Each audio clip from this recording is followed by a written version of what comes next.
स्वागत है यीशु मसीह की प्रेजेंस में। अब सेम वापस नहीं जा रहे। अपनी बाइबल को उठाओ अपने हाथों में, सब लोग बैठ जाओ। अपने पवित्र वचन को उठाओ और बोलो, खुदावंद मैं इस वचन से प्यार करता हूं। ये मेरे शुद्ध रहने का आधार है, मेरे चंगे रहने का आधार है। मैं इस वचन पर चलूंगा। आपने कहा तूने मुझे नहीं चुना, मैंने चुना और ठहराया कि तू फल लेके आ सके, तू बहुत सा फल लाए और तेरा फल बना रहे। पिता, आज मैं वचनों को सुनूं, क्योंकि जो सुनता और मानता वो फल लेके आता। मैं फल लेके आऊं, मेरा फल बना रहे। अंगीकार करो, अपने हाथों को उठाओ।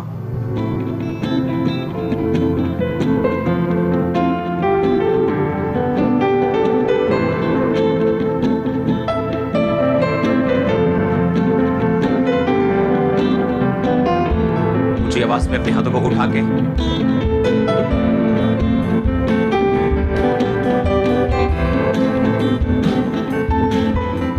प्रभु यीशु मसीह के सामर्थी नाम में हम मांगते हैं। मत्ती की पुस्तक, उसका 1 अध्याय, उसकी 5 आयत को आप पढ़ेंगे।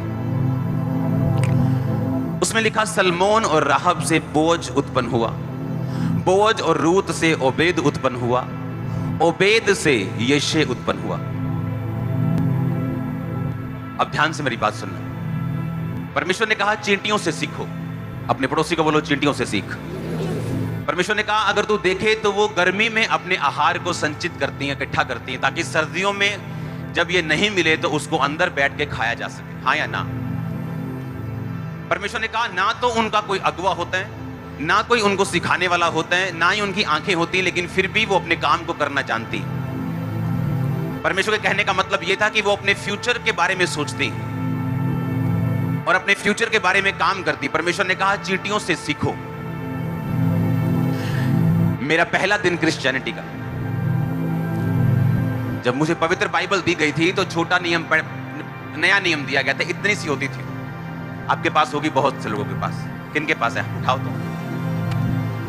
हाँ, ये जो ब्लू बाइबल है, ये वाली दिखाओ तो कैमरा में। वो देखो, ये देखो। हाँ, ये सेम, इससे छोटी थी। और जब मुझे बाइबल दी गई तो मुझे बताया गया कि मत्ती की पुस्तक से 1 से लेके 18 मत पढ़ना, 18 से आगे पढ़ना, जहां पर कुंवारी के बारे में जिक्र है, यीशु मसीह के बारे में जिक्र है। क्योंकि 1 से 18 में यह जिक्र है किससे कौन पैदा हुआ, किससे कौन पैदा हुआ, यीशु मसीह की वंशावली के बारे में। लेकिन मैंने आपको जो पढ़ाया वो मत्ती 1 उसकी 5 आयत को पढ़ेंगे। उसमें लिखा यह वंशावली थी, और बाइबल का एक भी वचन ऐसा नहीं जिसमें गहरा भेद ना हो। आमीन। यीशु मसीह ने कहा बाइबल का एक भी बिंदु, एक भी कॉमा पूरा हुए बिना नहीं रहेगा। परमेश्वर ने कहा धरती ऊपर नीचे हो सकती है, टल सकती है, खराब हो सकती है, फट सकती है, लेकिन मेरा वचन जो होगा कभी नहीं टलेगा, एक बिंदु भी। उसमें लिखा मत्ती 1 की 5 में, फिर से मैं पढ़ूंगा। सलमोन और राहब से बोअज उत्पन्न हुआ, बोअज और रूत से ओबेद उत्पन्न हुआ, और ओबेद से यिशै उत्पन्न हुआ। आप जानते हैं ये राहब कौन थी? ये वेश्या थी। कौन सी वेश्या? जिसने यहोशू के टाइम के ऊपर, जब यहोशू ने देखा कि सामने का देश परमेश्वर हमें देता है, उसने भेदिए भेजे, जाओ और उस देश का भेद लेके आओ। और बाइबल कहती है जब वो परमेश्वर के इजरायली लोग भेद लेने के लिए गए तो एक वेश्या का घर बिल्कुल सड़क के किनारे, यानी उस नगर के बिल्कुल बाहर था, बाहर की साइड, और जो नगर की दीवार थी वो उस औरत के घर के साथ लगती थी। रिजेक्टेड औरत थी, जैसे निकाली हुई औरत होती, जैसे गंदी औरत जिसको आप बोलते हो। शहर के बिल्कुल बाहर रहती थी वो, रिजेक्टेड थी बिल्कुल। और वो सुनती थी, जब उसको सुनाया जाता कि इजरायली जो लोग हैं उन्होंने राजा ओग को, ऐसे राजा को मार दिया, बड़ा तगड़ा राजा था, उसने फलाने राजा को मार दिया। जब वो समुद्र 2 भाग करके आ रहे थे तो परमेश्वर ने उनका साथ दिया और फिरौन की सेना को खत्म कर दिया। तब फिरौन जो होता था, जब फिरौन का मतलब होता था मिस्र का राजा, उसे फिरौन बोलते थे। मिस्री लोग, मिस्र का जो किंगडम था, अगर आप इतिहास पढ़ें, कोई भी इतिहास पढ़ें कहीं से भी, क्रिश्चियन इतिहास की मैं बात नहीं कर रहा हूं, मैं कंप्लीट इतिहास की बात कर रहा हूं। अगर आप इतिहास पढ़ें तो फिरौन का टाइम जो था उस समय, फिरौन दुनिया के बहुत बड़े हिस्से के ऊपर अकेला कब्जे करने वाला राजा था। जो मिस्र का किंगडम था, जिनकी आज भी अगर आप देखोगे तो उनके जो ममीज निकलती हैं, जो ताबूत निकलते हैं, उनके पिरामिड आज भी लोगों के लिए एक रहस्य बने हुए हैं। आप समझ रहे मेरी बात? तब वो राजे को परमेश्वर ने जब मारा और इजराइलियों के द्वारा परमेश्वर ने अपने नाम की महिमा की, तो वो औरत जो थी, जो दुनिया की निगाह में जो वेश्या थी, जो पापी थी, वो सुसमाचार को सुनती थी कि यहोवा परमेश्वर ने क्या क्या किया, कैसे उसने समुद्र को दो भाग किया, कैसे परमेश्वर ने इजराइलियों के रास्तों को साफ किया, और जो जो राजा इजराइलियों के सामने आ रहा है परमेश्वर उन सबको खत्म करता जा रहा है। और जैसे वो भेदिए आए तो उसने अपने भेदियों को छुपा के रखा। किसने राजा को बता दिया कि भेदिए आए हैं शहर में और वो शहर का भेद लेने के लिए आए हैं, इजराइल ने भेजे ताकि वो हमें मार सके। और उसने कहा कहां देखा? उसने कहा वेश्या के घर में देखा। राजा ने अपने सिपाही भेज दिए वेश्या के घर में। कहता वो कहां है भेदिए? कहती आए तो थे लेकिन वो चले गए, लेकिन अगर तुम इस रास्ते से चले जाओ तो उनको पकड़ लोगे। लेकिन ऐसा नहीं था, उसने छत पर उनको छुपा दिया था और ऊपर लकड़ी सजा दी थी। और जैसे वो भेदिए ढूंढने के लिए गए, वो ऊपर गई और उसने कहा अब भाग जाओ, इधर की साइड मत जाना, इधर वाली साइड जाना। मैंने उनको इधर भगाया, तुम पहाड़ पे जाओ, 3 दिन वहीं छुपे रहना, 3 दिन के बाद अपने देश चले जाना। लेकिन मेरा भला कर जाना कि जब तुम इस देश को लेने के लिए आओ, मारने के लिए आओ, तो मुझे और मेरे घराने को मत मारना, क्योंकि मैंने ये सुना है कि लोगों के दिल में तुम्हारी कौम का डर बैठ चुका है। और मैंने ये सुना है कि तुमने उन राजाओं के साथ जो अपने आप को बहुत बड़े समझते थे, तुमने उनके साथ क्या किया। उसने कहा ठीक है, ऐसा करना, जिस घर से हम उतरे हैं, जो घर तेरा है, वहां पर लाल धागा बांध के रखना, लाल सूत की डोरी बड़ी सी बांध के रखना। जितने लोग तेरा घराना, तेरे लोग, तेरे जानकार भी जो इस घर में होंगे, उनको हम नहीं मारेंगे, बाकी सारे हम मार देंगे। अगर वो लोग घर के बाहर आए तो उनका लहू तुझ पे पड़ेगा। अगर हम में से किसी ने तेरे घर के अंदर जाके मारा तो उसका लहू हम पर पड़ेगा, हम यहोवा के सामने दोषी ठहरेंगे। उसने कहा ठीक है। और राहाब ने अपने सारे घराने को बुला लिया कि आ जाओ इस दिन और यहां पे छुप के रहो। वो सारा घराना, उसके रिश्तेदार, उसके लव्ड वन सारे एक घर में रहे और परमेश्वर ने वो सारे देश का नाश किया और राहाब को बचा के रखा। अब सुनो ध्यान से, एक पापी की मैं बात कर रहा हूं जो दुनिया की निगाह में पापी था और था भी पापी, लेकिन परमेश्वर के सुसमाचार के ऊपर विश्वास किया। रिजेक्टेड था, अपने बिल्कुल शहर के बाहर वो रहती थी, शहर की जो आखिरी दीवार थी उसके साथ उसका सटा हुआ घर था और वहीं से उसने उनको वापस भेजा था। यानी ऐसे लोग जो रिजेक्टेड है अपने परिवार के द्वारा, समाज के द्वारा, सर्कमस्टेंसेस के द्वारा, ऐसे उनकी जिंदगी में घटनाएं हुई कि उनको पाप का रास्ता चुनना पड़ा या एनी रीजन, कुछ किसी भी तरह से, लेकिन उसने परमेश्वर के सुसमाचार के ऊपर विश्वास किया और उसने सुना कि वो परमेश्वर क्या क्या उनकी जिंदगी में कर रहा है और उसने कहा मैं विश्वास करती हूं। और वचन कहता तू बच, तेरा घराना बचाया जाएगा। और आप देखो, परमेश्वर किसी का पक्षपात नहीं करता।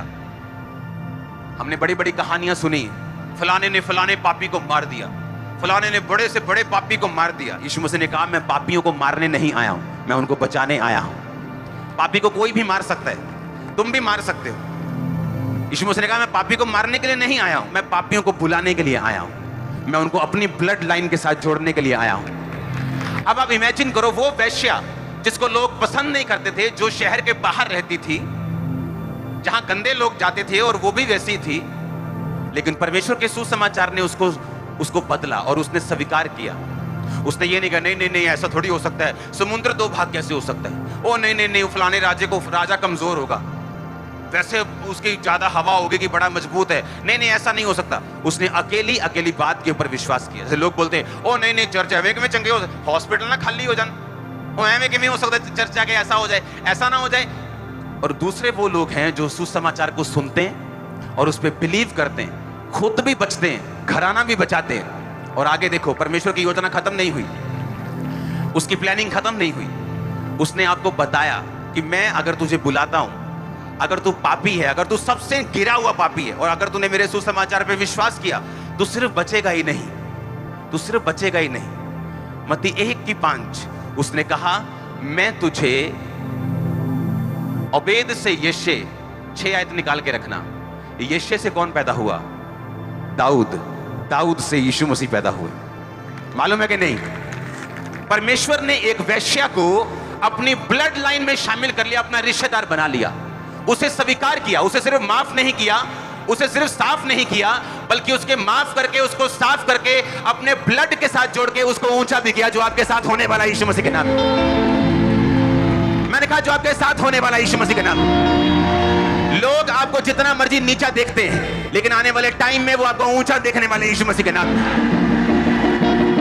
आप जितने मर्जी पापी के रूप में मशहूर हो सकते हैं, लेकिन एक टाइम आएगा आप धर्मी के रूप में मशहूर होंगे यीशु मसीह के नाम में। उस औरत को परमेश्वर ने ये नहीं कहा तू वेश्या थी, मैंने तुम्हें बचा दिया, अब बहुत है, बस खत्म होगी बात। तू गिरी हुई है, तू इतना करीब नहीं आ सकती, इतना ऊंचा नहीं जा सकती, तू पापी है तू। एक फॉरेनर, अन्य जाति, ऊपर से वैश्या, अन्य जातियों में भी ठुकराई हुई, अन्य जातियों में भी मारी हुई, खत्म की हुई, और परमेश्वर ने कहा मैं पापियों को बुलाने आया हूं। एक वैश्या पकड़ी गई व्यभिचार करते, सब कहते मार दे इसे। परमेश्वर ने कहा जिसने पाप नहीं किया वो इसे पहले मारे। जब किसी ने नहीं मारा, यीशु मसीह ने कहा मैं भी तुझे नहीं मारता, अब फिर से वो पाप मत करना, क्योंकि मैं पाप खत्म करने आया हूं, पापी को नहीं। इसीलिए जितना मर्जी तुम कोशिश कर लो यीशु के सुसमाचार को हटाने की, ये वो ग्रेट पावर है जो तुम हटा नहीं सकते, ये वो ग्रेट सुसमाचार है। हालेलुया। और बाइबल कहती है रहाब से, फिर से पढ़ेंगे उसको, कौन है ये रहाब? सलमोन और रहाब से, बोअज और रूत से। और बोअज आप जानते कौन था? एक अमीर इंसान था, दूसरा धर्मी था, तीसरा पवित्रताई में था, अपने टाइम का इंतजार किया, और रूत जैसी उसने औरत को हासिल किया। जो लोग बचाए जाते हैं, जो लोग माफ किए जाते हैं, और जो लोग सुसमाचार पर विश्वास करके पापों को छोड़ देते हैं, उनकी संतान भी ग्रेट होती है। बाइबल कहती है, बाइबल कहती है धर्मी की संतान टुकड़े नहीं मांगेगी, धर्मी का वंश पृथ्वी के ऊपर पराक्रमी होगा। उसने कहा अगर तू यहोवा का भय मानेगा तो कुशल से टिका रहेगा, कोई तुझको हिला नहीं पाएगा यीशु मसीह के नाम में। तेरा वंश पृथ्वी के ऊपर पराक्रमी होगा। वो एक पराक्रमी जन था। बाइबल कहती बहुत से मजदूरों को मजदूरी पे लगाता था, वो बहुत से लोगों को रोजगार देने वाला था, बहुत से लोगों को चैरिटी देने वाला था। जब उसके खेत से लोग फसल निकाल लेते थे तो थोड़ी फसल वो छोड़ देता था कि ताकि गरीब लोग उसकी फसल को आके बाकी सट्टे सीले जिसे बिनना बोलते हैं वो फ्री में बिन सके। वो ऐसा व्यक्ति, बोअज ऐसा व्यक्ति था। और पैदा किससे हुआ था? सलमोन और राहब से।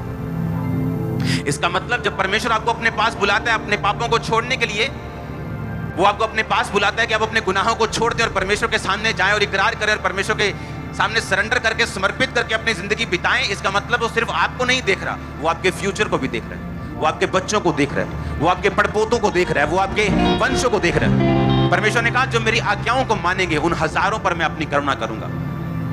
इसलिए मैं लोगों को बोलता हूं जब तुम परमेश्वर में आओ तो कभी भी डिस्ट्रैक्ट मत हो कि अभी तक परमेश्वर ने मेरा ये काम नहीं किया, क्योंकि शैतान मुझे इस बात से भरमाता था कि जो हीलिंग तू चाहता है अभी तक तेरी जिंदगी में क्यों नहीं हुई, तुझे कुछ और ट्राई करना चाहिए, तुझे फिर से वापस जाना चाहिए। लेकिन मैं इस बात को जानता था कि परमेश्वर की योजना छोटी नहीं है, उसकी योजना बहुत बड़ी होती, उसकी योजना लंबी होती, उसकी योजना वंशों तक होती, उसकी योजना सैकड़ों सालों तक होती। उसमें अड़े रहो और खड़े रहो। अगर साफ प्रभु ने कर दिया तो वापिस सुअर और कुत्ते मत बनो, फिर से उल्टी मत खाओ अपनी जो कर दी थी पाप की, फिर से जो कीचड़ परमेश्वर ने सुअर पर साफ कर दिया फिर से कीचड़ में मत जाओ। अगर तुम ऐसा करोगे तो यीशु मसीह की ब्लड लाइन में वो जोड़ लेगा तुमको, अपनी ब्लड लाइन के साथ रिश्तेदार असली वाले रिश्तेदार बनाएगा वो। इमेजिन करो एक वेश्या आज यीशु मसीह की वंशावली के अंदर लिखित रूप में कहलाती है। उसको मालूम था कि फ्यूचर अगर है तो कहां पे। निर्गमन की पुस्तक, उस वचन को हम पढ़ेंगे। शिप्रा और पुआ नामक दो इब्री थाइयां, मिस्र के राजा ने उनको आज्ञा दी कि जब तुम इब्री स्त्री का बच्चा उत्पन्न से पहले प्रसव के पत्थरों पर बैठा देखो तो बेटा हो तो मार देना, बेटी हो तो जीवित रहने देना। परंतु वो धाइयां परमेश्वर का भय मानती थी और मिस्र के राजा की आज्ञा ना मानकर लड़कों को भी जीवित छोड़ देती थी। तब मिस्र के राजा ने बुलाकर पूछा तुम जो लड़कों को जीवित छोड़ देती हो ऐसा क्यों करती हो? धाइयों ने फिरौन को उत्तर दिया इब्री स्त्रियां मिस्री स्त्रियों के समान नहीं, वो बहुत फुर्तीली हैं, धाइयों के पहुंचने से पहले ही बच्चा उत्पन्न उनके हो जाता है। इसलिए परमेश्वर ने धाइयों के साथ भलाई की और वे लोग बढ़कर बहुत सामर्थी हो गए। इसलिए कि धाइयां परमेश्वर का भय मानती थी, उसने उनके घर बसाए। अब मेरी बात सुनो, आप अपनी लाइफ में सेम लेवल पे रह सकते हैं जो आशीष अभी है, 10 साल बाद भी वही है। चाहे आप अमीर हैं लेकिन अगर वो अमीरी एक जगह पे टिक गई है तो इसका मतलब परमेश्वर आपसे कुछ एक्सपेक्ट करता है जो आप नहीं कर रहे हैं। क्योंकि अपने आप कुछ भी नहीं होता। इत्तेफाक नाम का कोई भी शब्द इब्रानी बाइबल में नहीं, इब्रानी भाषा में इत्तेफाक नाम का कोई शब्द नहीं। इसका मतलब इत्तेफाक होता ही नहीं। सब कुछ होता है परमेश्वर के द्वारा। जो कुछ आप करते हैं, आपके डिसीजन, आपके फैसले। अगर आज मैं यहां खड़ा हूं तो उस फैसले के कारण कि मैं यीशु मसीह में खड़ा रहूंगा, अड़ा रहूंगा। आज मैं आनंदित हूं, विक्ट्री में हूं, क्योंकि मैंने वो फैसला किया, तब का सहा। राहाब जानती थी कि परमेश्वर अपने काम को कर लेगा, हाँ या ना। मैं हेल्प नहीं करूंगी तो भी कर लेगा, मैं मदद नहीं करूंगी तो भी परमेश्वर वो कर लेगा जो वो करना चाहते हैं। जब मिस्री लोग बहुत बढ़ गए तो राजा ने दाइयों को बुलाया, दाई को बुला के बोलता है कि जब तुम इस्राएलियों के बच्चा पैदा होता देखोगे, अगर बेटा होगा तो उधर ही मार देना, बेटियों को छोड़ देना, ताकि उन बेटियों से हम शादी करके उनके वंश को खत्म कर देंगे। और वो धाइयां, बाइबल कहती है, वो परमेश्वर का डर मानती थी। और जब वो उनको मैसेज आता था कि आजा वे उधर बेबी होने वाला, उसको मालूम था कि अगर मुझे मान लो खुरला किंगरा से मैसेज आया तो मुझे 10 मिनट लगेंगे चलने के लिए, पहुंचने के लिए 15 मिनट लगेंगे। हाँ बस आई मैं पांडे मांझला थोड़े जे आई। उसको मालूम था कि इतना टाइम मैं निकाल दूंगी तो मेरे जाने से पहले हो जाएगा। और जब वो पहुंचती थी तो बेबी हो चुका होता था और वापिस आ जाती थी। और राजा ने कहा ऐसा क्यों, तुम लड़कों को जीवित क्यों छोड़ रही हो? मैं लड़के ही लड़के देख रहा हूं, मैंने आज्ञा निकाली लड़कों को मार देना, लड़के क्यों हैं अभी भी? उसने कहा वो फुर्तीली बहुत है, पर ये नहीं बताया कि हमारी स्पीड भी स्लो है। हाँ, और क्या लिखा बाइबल में, लास्ट आयत को पढ़ेंगे। इसलिए कि धाइयां परमेश्वर का भय मानती थी, परमेश्वर ने धाइयों के घर बसाए। सुनो, घर सबके पास है, ईंटों और मिट्टी के घर सबके पास है, बॉम्बे में बड़े बड़े फ्लैट सबके पास है। अगर वो घर कहलाते तो वो कभी सुसाइड ना करते। वो घर नहीं, वो स्ट्रक्चर है। परमेश्वर ने घर, जब वो घर बसाता है, वो आपके बच्चों पर, आपकी पत्नी पर, आपके पति पर, आपकी मां पर, आपके बाप पर, आपके फाइनेंस पर, सब तरफ वो दया करके रखता है जब वो घर बसाता है। जब पैसे से घर बनता है, जब पैसे से घर खरीदा जाता है, वो कंप्लीट घर नहीं है, वो एक स्ट्रक्चर है। किसी का बड़ा, किसी का छोटा, किसी का लंबा, किसी का चौड़ा, वो स्ट्रक्चर है। वो ईंटों और मिट्टी का बना हुआ एक स्ट्रक्चर है। घर परमेश्वर ही बना सकते हैं। और परमेश्वर ने कहा, दाइयां परमेश्वर का डर मानती थी तो परमेश्वर ने दाइयों के घर बसा दिए, उनको बसा दिया वहां पे। दाइयां भी ये बात जानती थी कि अगर हम ये काम नहीं करेंगे तो परमेश्वर कहीं और से कर लेगा। अगर हम बच्चों को मारेंगे तो हो सकता है हमें कोई बीमारी हो जाए, अगले 6 महीने में हम वैसे ही मर जाएं। अब दिक्कत क्या है? मुझे मालूम है कि सुसमाचार का काम हो रहा है। कलीसिया को मालूम है कि ये लोग, ये सेवकाई, ये सेवकाइयां, ये लोग ये परमेश्वर का काम कर रहे हैं। अब वो ये भी जानते हैं कि दुनिया में क्या हो रहा है, कौन सा व्यक्ति, कौन सा विरोधी क्या सोच रहा है। कलीसिया तब आशीषित होती है जब वो परमेश्वर के बनाई हुई योजनाएं जो वो अपनी आंखों के सामने देख रहा है, उन्हें पूरा करने के लिए परमेश्वर की हेल्प करे। राहाब वैश्या होके भी ये बात को समझ पाई कि परमेश्वर की प्लानिंग है कि वो उनको कनान देश देगा। उसे मालूम था ये बात, उसे गवाही सुनी कि मिस्र का जो समुद्र था वो 2 भाग हो गया, बड़े बड़े राजा चूर हो गए, बड़े बड़े राजा मिट्टी में मिल गए, इन्होंने सबको हरा दिया।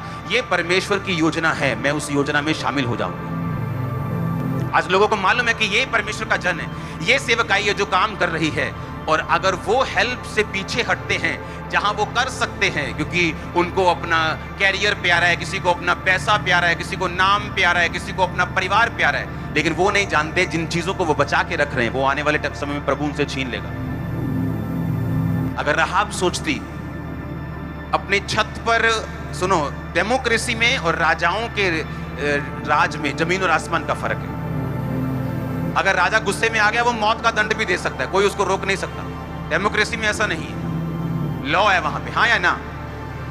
तो वो राजे के अधीन थी, डेमोक्रेसी के नीचे नहीं थी, लोकतांत्रिक देश नहीं था, वो राजे के अधीन थी। अपनी छत के ऊपर लड़कों को, बंदों को छुपा के रखना, और जो उसके राजे ने फौजी भेजे होंगे ढूंढने के लिए, वो आम फौजी होंगे क्या? वो भी अपने लेवल के अफसर होंगे।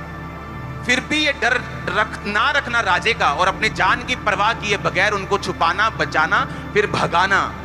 उसने कहा तू मेरे लिए अपनी जान देगा, तू इसे बचाएगा। अकेले की तू देगा, मैं तेरा परिवार भी साथ में बचाऊंगा।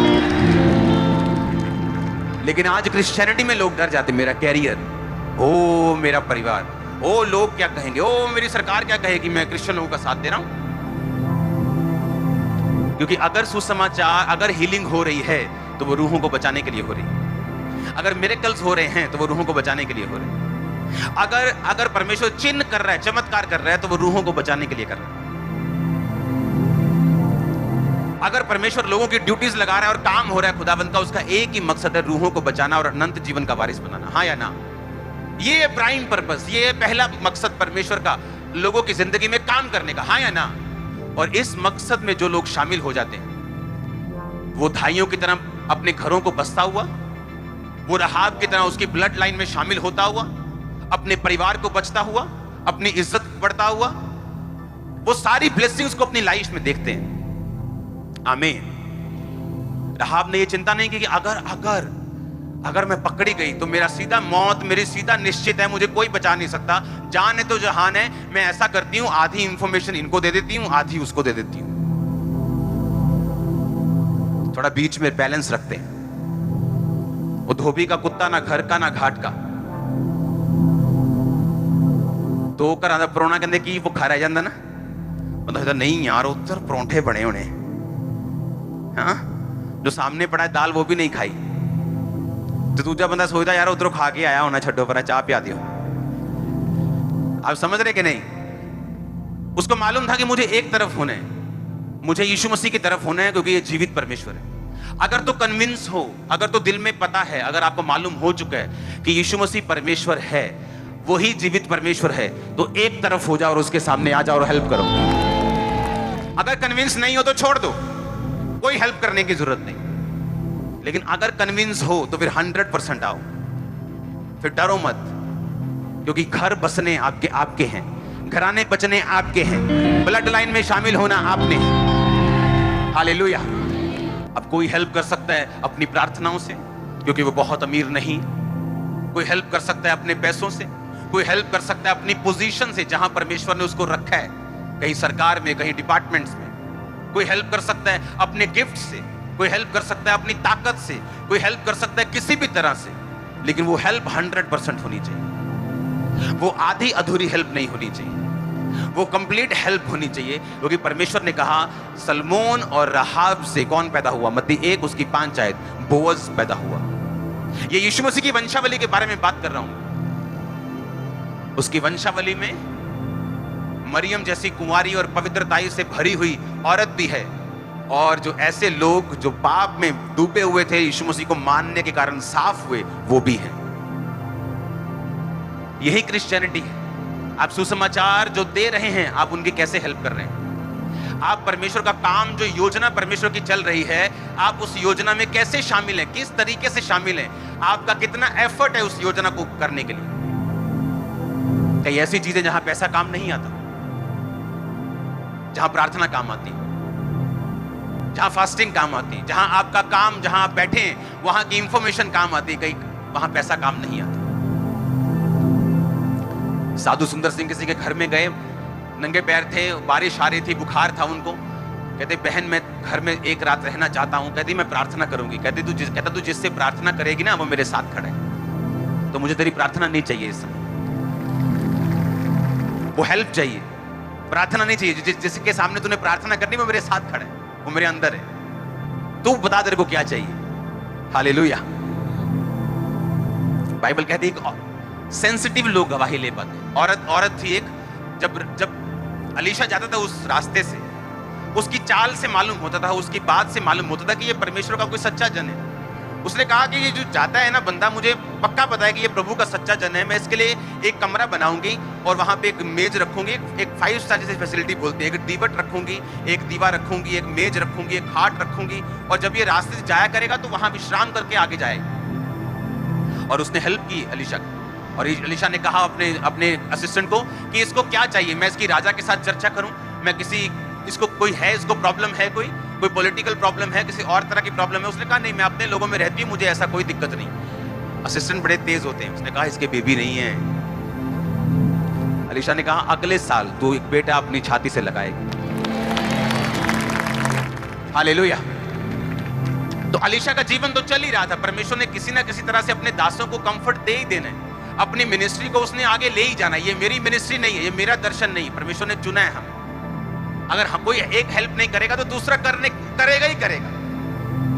लेकिन परमेश्वर ने कहा जो तुम मौका खो दोगे, बाद में वो मौका कभी नहीं मिलेगा। बाइबल कहती है याकूब और एसाव, जब एसाव ने मौका खो दिया तो बाइबल बयान करती है कि आंसुओं के साथ रोने पर भी उसे वो मौका दोबारा नहीं मिला। आंसुओं के साथ पश्चाताप करने पर भी परमेश्वर ने वो पोजीशन उसको दोबारा नहीं दी। अगर मुझे ये मालूम है कि परमेश्वर की योजना है, अगर मुझे ये मालूम है कि ये सेवकाई, ये लोग, ये परमेश्वर के उस हेवनली काम को कर रहे हैं, तो मेरा ये मतलब बन जाता है, मेरा ये कर्म बन जाता है, धर्म बन जाता है, मेरा ये सब कुछ बन जाता है कि जो कुछ मेरे पास है वो मैं 100% इस काम के अंदर लगा दूं। मैं 100% फास्टिंग करूं, पैसा उसका बहुत छोटा हिस्सा है। और भी बहुत से हिस्से होते हैं मिनिस्ट्री में कि कहां से कोई व्यक्ति परमेश्वर के काम कर सकता है। जो काम कर रहे हैं वो उनके साथ खड़ा हो सकता है, बिना किसी डर के, बिना किसी राजा के डर के, बिना किसी सरकार के डर के, बिना किसी लोगों के डर के, बिना किसी रिश्तेदार के डर के, बिना किसी इंसान के डर के, वो उसके साथ खड़ा होना चाहिए। देखा, परमेश्वर ने दाइयों के घर को बसाया क्योंकि वो परमेश्वर का भय मानती थी। कितने इन बातों को समझ रहे हैं? अपनी हाथों को उठाओ। Thank you Jesus.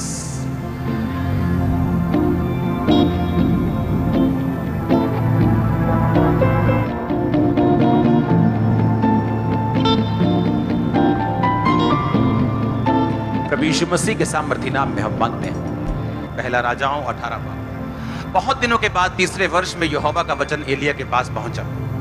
जाकर अपने आप को अहाब को यानी राजा को दिखा कि मैं भूमि पर बारिश बरसा दूंगा। तब एलिया अपने आप को अहाब को दिखाने गया और उस समय शमरोन में अकाल भारी था। अहाब ने अबोधा, जो उसके घराने का दीवान था, यानी एक बहुत बड़ी पोजीशन के ऊपर था, बुलाया। अबोधा तो यहोवा का भय यहां तक मानता था कि जब इजाबेल यानी इजराइल के राजा अहाब की पत्नी इजाबेल, जो जादू टोना करने वाली थी, जब वो यहोवा के नबियों को मारती थी, नष्ट करती थी, तो अबोधा ने 100 नबी लेकर 50-50 करके गुफाओं में छुपा रखा और अन्न जल देकर उनका पालन पोषण करता रहा। अहाब ने अबोधा से कहा, देश के जल में सब सोतों और नदियों के पास जा कि इतनी घास मिले कि हम घोड़ों और खच्चरों को जीवित बचा सकें और हमारे सब पशु ना मरें। अतः उन्होंने आपस में देश बांटा और उसमें होकर चले। एक और अहाब और दूसरी ओर अबोधा चला। अबोधा मार्ग में था कि एलिया उसको मिला और उसे पहचान कर मुंह के बल गिरा और कहा, हे प्रभु एलिया, क्या तू ही है? उसने कहा, हाँ मैं एलिया हूं, जाकर अपने स्वामी से कह कि एलिया यहाँ है। उसने कहा, मैंने क्या पाप किया कि तू मुझे मरवा डालने के लिए अहाब के हाथ करना चाहता है? तब तेरे परमेश्वर यहोवा के जीवन की शपथ, कोई ऐसी जाति राज्य नहीं जिसमें मेरे स्वामी ने तुझे ढूंढने के लिए ना भेजा हो। और जब उन लोगों ने कहा कि वो यहाँ नहीं है, तब उसने उस राज्य और जाति को इसकी शपथ खिलाई कि एलिया नहीं मिला। और अब तू कहता है कि जाकर अपने स्वामी से कह कि एलिया यहाँ है। फिर जो ही मैं तेरे पास से चला जाऊंगा, यहोवा का आत्मा तुझे ना जाने कहां उठा ले जाएगा। और अतः जब मैं जाकर अहाब को बताऊंगा और तू उससे ना मिलेगा, तो वह मुझे मार डालेगा। और मैं तेरा दास अपने लड़कपन से ही यहोवा का भय मानता आया हूं। क्या मेरे प्रभु को यह नहीं बताया गया कि जब इजाबेल यहोवा के नबियों को घात करती थी, तब मैंने क्या किया कि यहोवा के नबियों में से 100 लेकर 50-50 करके गुफाओं में छुपा रखा और अन्न जल देकर उन्हें पालता रहा। फिर से पहली आयत को पढ़ेंगे। बहुत दिनों के बाद तीसरे वर्ष में यहोवा का वचन एलिया के पास पहुंचा कि अपने आप को राजा को दिखा कि मैं बारिश बरसाऊंगा। एलिया अपने आप को राजा को दिखाने गया। उस समय भारी अकाल था शमरोन में। अहाब ने अबोधा को, जो उसके घराने का दीवान था, बुलवाया। अबोधा तो यहोवा का भय यहां तक मानता था कि जब इजाबेल यहोवा के नबियों को नष्ट करती थी, तब अबोधा ने 100 नबियों को लेकर 50-50 करके गुफाओं में छुपा रखा और अन्न जल देकर उनका पालन पोषण करता रहा। 6 आयत पढ़ूंगा अब मैं। अतः उन्होंने आपस में देश बांटा और उसमें होकर चले। एक और अहाब और एक और अबोधा चला। अबोधा उसके घर का दीवान था। अब आप इमेजिन करो, अगर आज एक देश में पीएम मीटिंग करे तो वो अपने सबसे क्लोज लोगों को बुलाता है, हाँ या ना?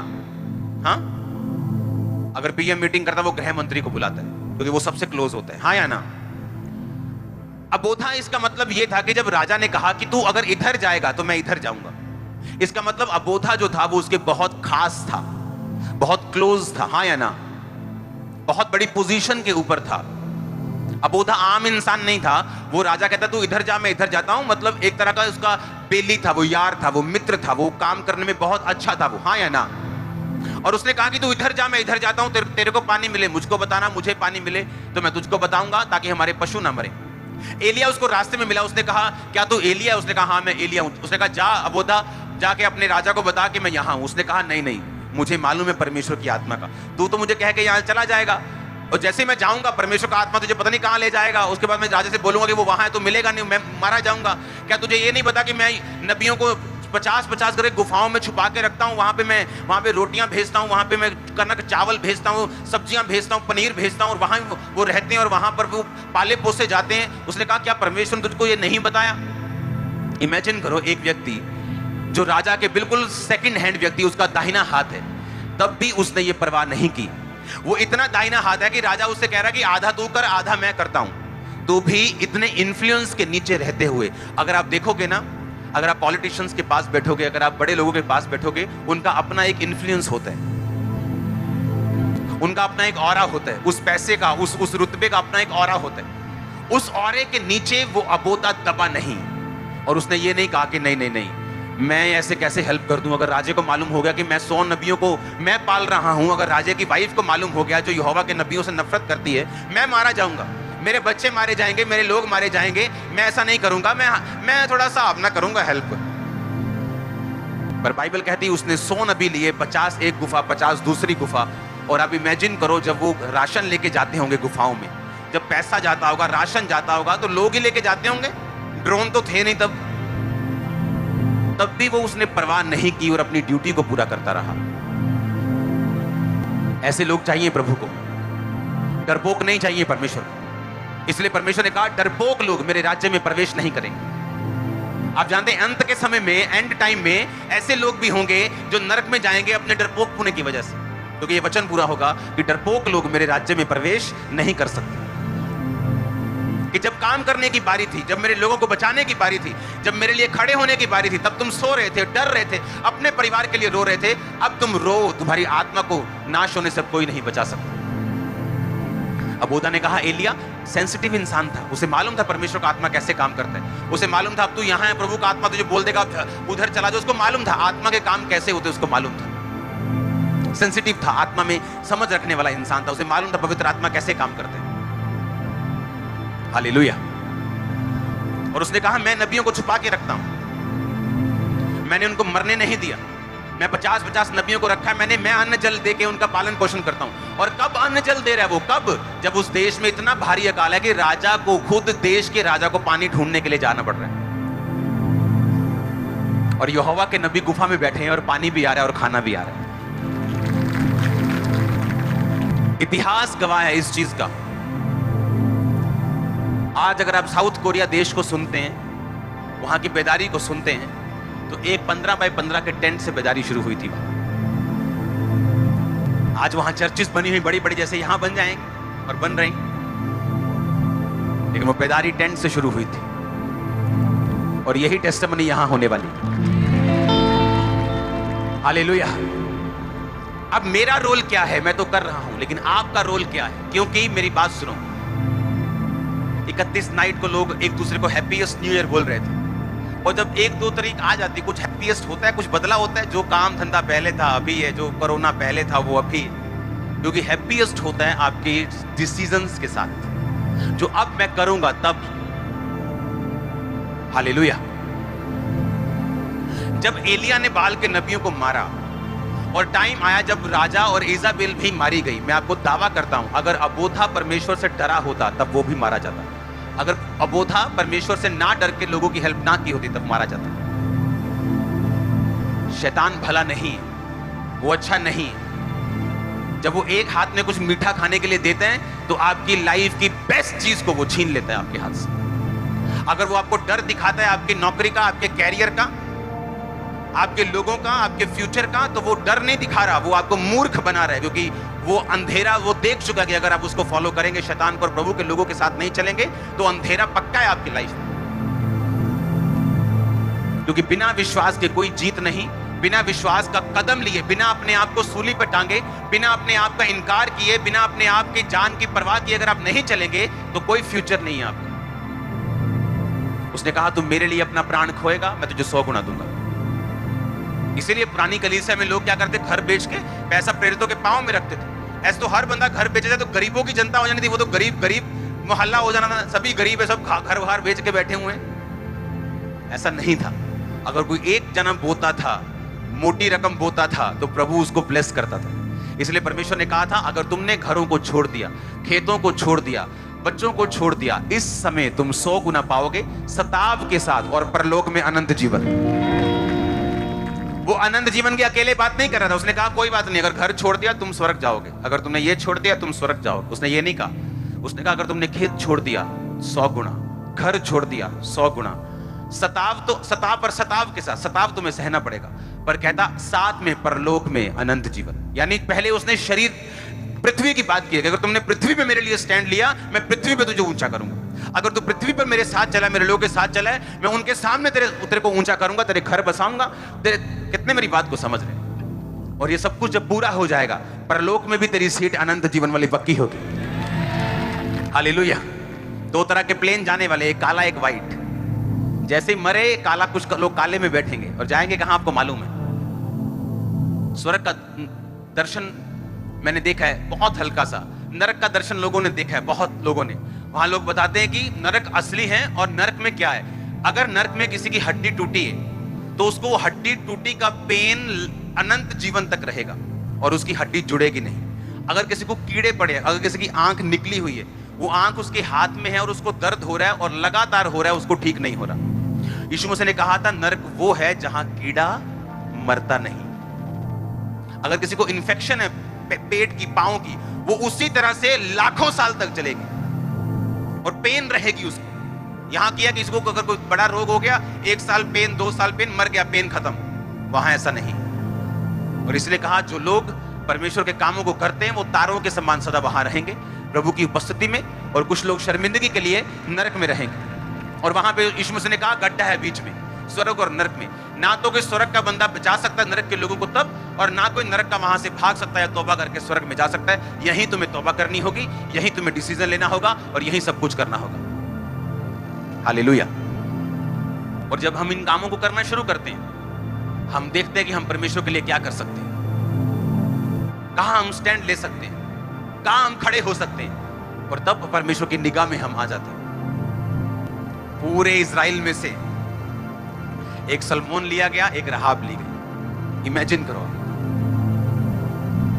इसका मतलब ना तो वो देखता है कि तुम अन्य जाति में से हो या तुम क्रिश्चियन हो। अगर तुम विश्वास दिखाओगे तो तू तुम्हें ऊंचा करेगा। अगर तुमने अपना फेथ दिखाया, अपने कदम को उठाया, तुम सेम नहीं रहोगे। अपने हाथों को उठाओ, प्रभु से एक वायदा करो, जो भी परमेश्वर आपको देगा, जिस काम के करने की शक्ति आपके पास होगी, जिस काम के द्वारा आप खुदाबंद की महिमा, खुदाबंद के लोगों का साथ दे सकेंगे, आप वो करेंगे। वायदा करो अपने हाथों को उठा के।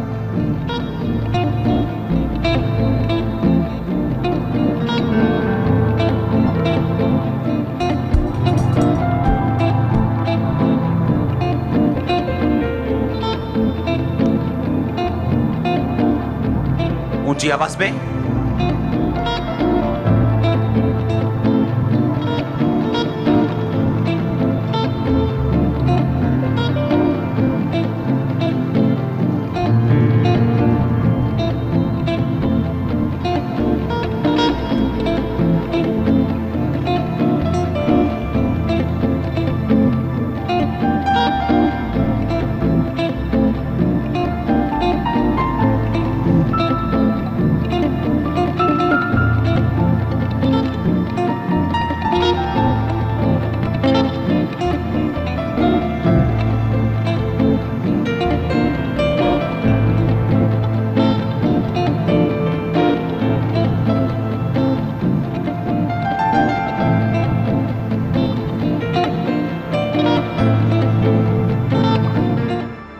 हमारे YouTube चैनल को सब्सक्राइब करें ताकि आप परमेश्वर के गहरे वेदों को जान